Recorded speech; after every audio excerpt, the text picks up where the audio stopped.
5 innovations technologiques à suivre absolument sur 2026. Alors, l'année 2025 s'est enfin écoulée. Elle a apporté son lot d'innovations, notamment les MCP, donc Model Context Protocol, qui ont été créés. Voilà, c'est un protocole qui a été créé par Anthropic. Anthropic qui est derrière l'intelligence artificielle Claude, et en fait, qui est un concurrent aussi de OpenAI. Donc, 2026, ça va sûrement être encore plus ouf, encore plus excitant. Et si c'est quelque chose qui t'intéresse, reste jusqu'à la fin, parce qu'à la fin, on va parler d'un sujet en particulier. Le 5e, pépite. On en parle, c'est tout de suite, juste après le jingle. À tout de suite. Oh yeah. Bonjour à tous, j'espère que vous allez bien. Si vous me découvrez avec cette vidéo, je suis Melvin Lawson, je suis juste une personne curieuse, j'essaie de comprendre le monde qui m'entoure et où on va. Et c'est le but de cette chaîne, on essaie de comprendre, d'anticiper et d'apprivoiser le monde de demain, donc le futur. Et pour ça, on regarde à travers le prisme des innovations technologiques. Donc si ce sont là des sujets qui t'intéressent, tu es sur la bonne chaîne. Bienvenue sur le Hub. Donc n'hésite pas à t'abonner, à cliquer sur un like, tu me laisses un like. Et surtout, mais vraiment le plus important, c'est les boosts. Donc c'est une petite nouveauté de YouTube qui permet en fait de vraiment donner du boost et de décupler la visibilité des petites chaînes comme la mienne. Donc si cette vidéo et les sujets que j'aborde sur cette chaîne t'intéressent, en fait, n'hésite vraiment pas à me laisser ton pouce. Ça me permet de gagner beaucoup plus en visibilité et en audience et de me récompenser un peu pour le travail que j'ai fait. Alors sans plus tarder, on va rentrer dans le vif du sujet. Donc 5 innovations technologiques à suivre sur 2026. Alors la première, ça va tout simplement être l'énergie durable. Pourquoi l'énergie? En fait, l'énergie, c'est un truc dont on parle beaucoup, mais en vrai, c'est central dans notre civilisation. Toutes les civilisations sont basées sur l'énergie. Si tu regardes bien, aujourd'hui, on parle d'IA, on parle d'intelligence artificielle. En fait, ce sont des modèles, ce sont juste des fermes de calcul, au final, des fermes de computing qui sont gigantesques et qui consomment de l'énergie. Là, je parle de quelque chose d'actualité, là, l'intelligence artificielle, mais c'est quelque chose qui clairement augmente, en fait, la consommation énergétique de l'intelligence artificielle augmente considérablement avec les années et avec les nouveaux modèles qu'on crée, qu'on découvre, etc. et qui nous permettent de faire de plus en plus de choses. Donc, toutes ces nouvelles installations, toutes ces nouvelles technologies consomment énormément d'énergie et il va falloir répondre à ce besoin énergétique-là. Ce besoin énergétique, aujourd'hui, on parle des énergies renouvelables, c'est un vrai sujet. On parle des centrales solaires, on parle des éoliennes, on parle de la géothermie, on parle de la fusion nucléaire, on parle de la fission nucléaire, qui est quand même un moyen de générer de l'énergie, mais de façon historique. Donc, aujourd'hui, ce qui est en vogue, c'est vraiment la fusion nucléaire. Comment est-ce que c'est? Comment est-ce que ça fonctionne? On va aborder tous ces sujets-là au cours de l'année 2026 et voir quelles sont les nouvelles solutions qui sont en train d'émerger et qui vont nous permettre de répondre à tous les besoins énergétiques de notre civilisation. Et quand je dis civilisation, c'est pas un continent, hein, c'est vraiment Europe, Amérique, Asie, Afrique, et tout ce que vous pouvez imaginer. En fait, c'est vraiment les besoins énergétiques de tous les continents, tout le monde, en fait, toute notre planète au final. Parce que si vous regardez dans l'histoire de l'humanité, les besoins en énergie n'ont fait qu'augmenter. Ils n'ont fait qu'augmenter parce qu'à chaque fois qu'on fait des innovations, à chaque fois qu'on crée de nouvelles technologies, à chaque fois que l'être humain vient avec une nouvelle idée, une nouvelle façon de faire, de nouvelles machines, en fait, ça va inexorablement demander plus d'énergie en fait. Et donc cette énergie-là, ce besoin d'énergie, il faut y répondre. Comment est-ce qu'on y répond de façon durable sans détruire, dégrader la planète? Ça va être un sujet à suivre. Et donc la fusion fait partie de ces solutions-là. Donc c'est un sujet qu'on va largement aborder sur cette chaîne. On va suivre tout ce qui s'y fait, toutes les innovations qui sont faites sur ce secteur-là. On va les rapporter ici, en parler longuement, en détail. On va démystifier le truc, on va vulgariser au maximum. Et ensemble, on pourra entrevoir ce qui se fait, à quoi ressemble le futur de ce côté-là. Donc, pour récapituler, le premier point, c'était l'énergie durable. Deuxième point à suivre sur cette année 2026, ça va être la robotique. La robotique et la robotique humanoïde spécifiquement, donc les androïdes, hein, tout simplement. Un des gros acteurs quand même de ce secteur, ça va être Tesla, qu'on le veuille ou non. Tesla qui pousse aujourd'hui les robots Optimus, comme vous pouvez le voir à l'écran, poussé par Elon Musk. En fait, la logique derrière, elle est très simple. La logique derrière la robotique, c'est de se dire, demain, on veut réduire le coût du travail. Réduire le coût du travail, ça veut dire tout le travail aujourd'hui qui est manuel et auquel, voilà, malheureusement ou heureusement, ça dépend de vous, votre opinion, En fait, tous ces travaux manuels aujourd'hui ne peuvent pas être touchés par l'intelligence artificielle au final. Donc, l'intelligence artificielle au final, c'est vraiment les travaux d'ordinateur. C'est vraiment tout ce qui est ordinateur, tout ce qui est voilà, software, quoi. C'est vraiment là que l'intelligence artificielle brille et domine aujourd'hui. Enfin, domine, en tout cas, on s'en rapproche vraiment. Et donc, sur le côté manuel, aujourd'hui, c'est pas encore le cas. On a tout plein de robots, tout plein d'industries, tout plein de trucs qui font le taf, et bien sûr, mais il reste quand même dans ces industries-là de nombreux humains. Et en fait, les humains sont, qu'on le veuille ou non, des risques en fait pour les systèmes mécaniques, les systèmes robotiques. Et en fait, pour les systèmes à l'échelle industrielle, en vrai, les risques sont souvent au niveau des humains. Donc, l'idée avec la robotique, c'est de réduire considérablement le coût du travail. Pourquoi? Si à la place d'un humain, tu as un robot. Alors ici, je n'ai pas encore émis de jugement, hein, ça c'est libre à vous, vous avez le droit d'avoir votre idée. Ici, on est là aujourd'hui pour parler des innovations à suivre sur 2026. Et donc voilà, donc demain, tu remplaces un humain à son poste par un robot qui fait le même travail, qui le fait de façon automatique, qui le fait de façon répétitive, qui le fait, il le fait de façon méticuleuse, il le fait de façon répétitive et il le fait sans épuisement, quoi. Donc voilà. Et il le fait vraiment avec une marge d'erreur extrêmement faible, contrairement à un humain. Ce sont les arguments posés avancés quand même par les acteurs du secteur. On verra ce qu'il en revient. On verra demain ce que ça donne. Donc, la robotique, comme sujet, gros sujet à suivre en 2026, notamment avec Tesla, Optimus, et on voit ce qu'il en est, on voit les avancées, on voit ce que ça donne. Si c'est un sujet qui vous intéresse, n'hésitez pas à me le dire dans les commentaires. Dites-moi comment vous travaillez sur le sujet, dites-moi ce que vous avez déjà fait comme travaux de recherche sur le sujet et on peut en discuter. Si c'est quelque chose qui vous plaît, n'hésitez pas à me le dire et nous, on peut préparer des vidéos et je pourrais préparer dans les mois, les semaines à venir, des vidéos sur le sujet pour toujours vulgariser et démystifier le secteur. Donc, on récapitule. Deuxième point à suivre sur 2026, ça va être la robotique et la robotique humanoïde. Et en fait, l'argument avancé par Elon Musk pour la robotique, pour ne citer que celui-là, c'est de dire que demain, en fait, les gens travailleront par choix. Les gens travailleront par volonté. Ils ne travailleront plus sous la contrainte de perdre leurs revenus. Les gens travailleront, en tout cas feront des travaux manuels parce qu'ils ont envie de les faire et pas parce qu'ils ont peur de ne pas rentrer de l'argent. Voilà, donc les robots demain, tel que c'est imaginé, en tout cas c'est ce qui est vendu. Est-ce que c'est vraiment ce qui sera sur le terrain? À voir. Et donc voilà, donc l'idée c'est vraiment de déléguer tout ce qui est travaux manuels aux robots demain. Moi j'ai déjà travaillé dans une usine et faut le savoir, travailler dans une usine c'est vraiment des travaux répétitifs quoi. Limite c'est des travaux qui ne te demandent pas de réfléchir. Souvent, très souvent c'est des travaux qui ne te demandent pas de réfléchir. J'ai travaillé dans 2 usines différentes. Et en fait, si ça, c'est des trucs, si tu le fais sur le long terme, vu que ça ne fait pas appel à tes compétences cognitives, en fait, ça peut très rapidement, t'abrutir. Je ne le dis pas, avec tout le respect pour ceux qui travaillent dans les usines, et j'en ai fait partie. Moi aussi, j'ai déjà fait cette expérience-là. Donc, je sais ce que c'est, je sais comment ça peut rapidement être pénible. Et donc, voilà. Après, ces robots, il ne faut pas que travailler dans les usines. Le but, c'est vraiment de discuter tous les secteurs de travaux manuels. Au final, je peux parler par exemple du BTP.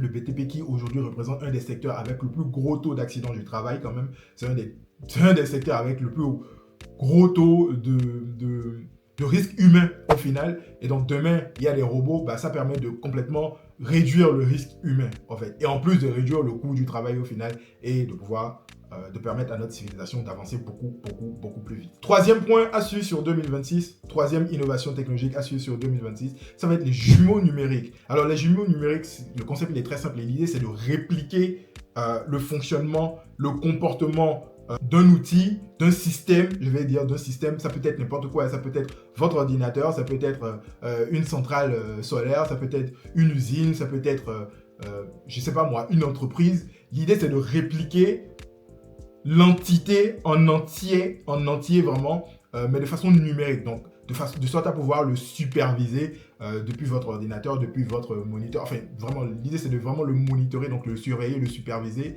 à distance, suivre son comportement, mais vraiment jusque dans les détails les plus fins, les détails les plus simples, les détails les plus précis. En fait, c'est vraiment l'idée c'est d'avoir un vrai jumeau, donc une vraie réplique entière de votre système, de votre entité, dans votre PC, dans votre ordinateur ou dans n'importe quel outil qui vous permet de superviser à distance. Donc, Ça, ce sont des systèmes qui fonctionnent avec de nombreux capteurs, voilà, pour être sûr de bien avoir tout en temps réel, donc la température, je sais pas moi, l'hydrométrie, que ça soit, je sais pas moi, les mouvements, les forces hein, en jeu. L'idée, c'est vraiment d'avoir une réplique parfaite, identique, qu'on peut suivre à distance et on peut même diriger, contrôler à distance. Et donc là, j'ai donné quelques exemples. On peut répliquer une entreprise, on peut répliquer un système, ça peut être une centrale, par exemple, une centrale à charbon, une centrale, je sais pas moi, nucléaire. L'idée, c'est de vraiment pouvoir répliquer tout en temps réel. Donc, ça, c'est quelque chose à suivre, c'est quelque chose qui prend de l'ampleur. Moi, j'ai des amis qui travaillaient chez Siemens, par exemple. Siemens qui, voilà, qui travaille quand même beaucoup sur des jumeaux numériques. Il y a beaucoup d'entreprises. Donc, on aura le temps de suivre ces innovations-là, de les questionner, de vulgariser, d'approfondir le sujet et de vraiment aller dans les détails et comprendre un peu ce qui s'y fait et comprendre ce qu'il y a à attendre en fait de ce secteur-là. Comment est-ce que ça peut nous impacter, nous, dans notre vie demain. Donc, troisième sujet, c'est tout ce qui est jumeaux numériques et simulation virtuelle. Quatrième sujet, ça va être la cybersécurité à l'ère de l'IA. Pourquoi? Parce qu'en fait, on se rend compte que plus l'IA devient forte, plus elle a une capacité cognitive de plus en plus élevée, plus on peut l'utiliser à des fins négatives, en fait. Donc, c'est comme la technologie, c'est comme toute les technologies, hein, au final, la technologie, elle est neutre. C'est comme un fusil. Un fusil, tu peux l'utiliser pour, je sais pas moi, chasser du gibier, comme tu peux l'utiliser pour, voilà, faire du mal à quelqu'un dehors. C'est comme tout type de technologie. La technologie, elle est neutre. C'est l'utilisation qu'on en fait, voilà, qui va la polariser, plus ou moins. Voilà, quand je dis polariser, c'est vraiment positif, négatif. Donc, la cybersécurité à l'ère de l'IA. Pourquoi? Parce que, comme je disais, plus l'IA évolue, plus elle est puissante et plus on peut faire des choses avec. Donc, faire des choses avec, ça peut être dans le positif comme ça peut être dans le négatif. Force est de constater que certains choisissent de l'utiliser dans le négatif. C'était prévisible, hein, clairement. C'est la nature humaine. Et donc, l'idée, on a déjà observé des campagnes d'attaque à très grande échelle qui ont été menées grâce à des IA.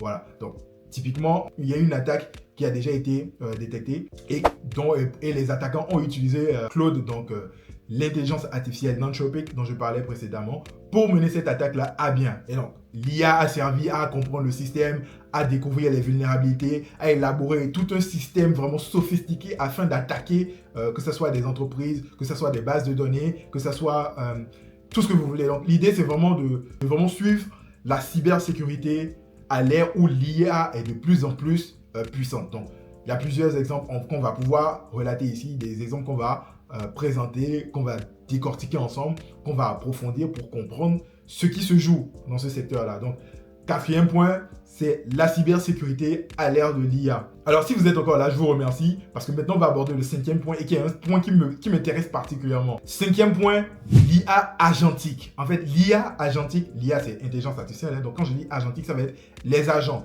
Donc, les agents, en fait, ce sont des systèmes, on va dire des systèmes, des programmes informatiques qui fonctionnent avec de l'intelligence artificielle et qui peuvent prendre des décisions, qui peuvent émettre des actions, qui peuvent tenir des actions, mais de façon totalement autonome. Ces agents-là, comme on les appelle, réfléchissent par eux-mêmes, ils savent ce qu'ils ont à faire, ils ont accès à des outils, ils peuvent émettre des actions, contrairement à une intelligence artificielle simple comme ChatGPT qui sert juste au final à discuter, à faire la conversation, ou qui peut aller rechercher des informations sur Internet et tout, mais qui au final ne peut pas émettre vraiment des actions. Donc, ces agents-là, eux, à la différence des IA, c'est des systèmes informatiques, pareil, qui utilisent l'intelligence artificielle et des outils pour émettre des actions, qui peuvent planifier des choses, qui peuvent réfléchir, qui peuvent décortiquer des situations par eux-mêmes, en fait. Et ce sont des systèmes qui aident beaucoup aujourd'hui à l'automatisation. Donc, point qui m'intéresse particulièrement, moi, aujourd'hui, et sur lequel je me positionne beaucoup. Donc, c'est un sujet à suivre absolument pour 2026. Et qui promet beaucoup de choses, notamment avec l'invention des MCP en 2025, enfin l'utilisation vraiment massive des MCP en 2025. Les MCP, pour rappel, c'est Model Context Protocol. C'est un protocole qui a été créé par Anthropic qui permet de plugger, de brancher les intelligences artificielles avec des outils, voilà, donc ou avec des plateformes. Tu vois. Par exemple, on peut parler de Gumlo, par exemple, on peut parler de N8N, donc NodeMation, on peut parler de Figma, on peut parler de Notion, on peut parler je sais pas moi, quel outil vous voulez. On peut parler de GitHub, par exemple. Donc, les intelligences artificielles, les MCP permettent de les plugger à des outils afin de leur permettre de réaliser des actions, donc les agents au final. Donc de créer des agents. Les MCP permettent de créer des agents. Donc cinquième et dernier point, comme je disais, pour récapituler, ça va être l'IA agentique. Et donc pourquoi? Parce que c'est vraiment quelque chose qui permet de faciliter l'automatisation à grande échelle, de simplifier les tâches répétitives, de les déléguer à des outils qui permettent de le faire, qui permettent de réaliser des tâches répétitives ou des tâches qui ont besoin quand même d'une certaine capacité cognitive. Ça permet de les déléguer et ça permet vraiment de gagner du temps, énormément de temps, de simplifier les démarches administratives notamment, de simplifier énormément le travail à faire dans une entreprise par exemple, toujours dans le but de récupérer un maximum de temps. Donc, je profite pour vous dire, si vous avez une entreprise, un business ou vous avez des besoins à titre personnel pour de l'automatisation, pour la simplification de vos process, pour vraiment réduire, pour vraiment gagner du temps au final dans votre entreprise afin de vous permettre de vous concentrer sur l'essentiel, sur le cœur de votre métier, n'hésitez pas à faire appel à nous. Vous écrivez un mail tout simplement à contact@thehub.hq.io. C'est l'adresse qui s'affiche à l'écran. N'hésitez pas à nous envoyer un petit mail et nous, on se chargera de vous répondre très, très rapidement et de voir avec vous, de construire avec vous une solution qui vous convient. Donc, n'hésitez pas à nous contacter à ce mail et on se fera un plaisir de voir avec vous, de vous trouver une solution et de vous permettre de regagner du temps et de vous permettre de vous concentrer vraiment sur le cœur de votre activité ou sur les pans de votre activité qui vous intéresse le plus. Voilà. Ceci dit, je vous remercie d'être resté jusqu'ici. On se retrouve dans une prochaine vidéo pour parler de ces différentes technologies dont j'ai déjà parlé aujourd'hui, que j'ai déjà énumérées aujourd'hui. On pourra vraiment aborder certains de ces sujets beaucoup plus en détail, typiquement l'énergie. On pourra parler des centrales nucléaires, que ce soit la fission, qui est le cas historique, qui est le moyen historique, la solution historique est connue mondialement. Et on pourra parler aussi de la fusion, qui est quand même une nouveauté dans le monde et qui semble montrer quand même des grandes avancées. Et aussi, on pourra parler de d'autres alternatives qui existent dans le monde. Donc, n'hésitez pas à liker cette vidéo si vous avez aimé, à la partager, à vous abonner surtout, et surtout, mais vraiment le plus important, ça va être le boost. N'oubliez surtout pas de booster cette vidéo si vous avez apprécié, si vous avez aimé. Et n'hésitez pas à me dire dans les commentaires si tout ça vous excite au final, si vous êtes intéressé par toutes ces innovations technologiques, si 2026 pour vous va être une année qui apportera des changements majeurs, si pour vous 2026 c'est une année qui vaudra la peine d'être vécue. Voilà. Et n'hésitez pas à me dire aussi dans les commentaires si vous avez d'autres innovations technologiques qui vous intéressent, que je n'ai pas citées aujourd'hui. Malheureusement, il fallait faire le choix de 5. Donc, s'il y a une technologie que vous suivez, vous, à titre personnel, et qui ne se retrouve pas dans la liste d'aujourd'hui, n'hésitez pas à me la mettre dans les commentaires. Je me ferai un plaisir de voir, de réagir déjà, de vous répondre. Je réponds à tous les commentaires, de vous répondre. Et d'approfondir aussi le sujet, de l'aborder déjà et de l'approfondir ensuite dans les vidéos à suivre. Merci beaucoup à tous et on se dit à la prochaine vidéo. Salut! Parmi les innovations technologiques dont je n'ai pas parlé aujourd'hui, en tout cas dans cette vidéo, il y a clairement la conquête du monde spatial. Et la conquête du monde spatial, on ne peut pas en parler sans parler de SpaceX. SpaceX qui a créé une autre entreprise qui s'appelle Starlink. Et en fait, Starlink vise à révolutionner, démocratiser l'accès à Internet partout dans le monde et pour tout le monde. J'ai déjà fait une vidéo sur le sujet, vous la retrouverez juste ici.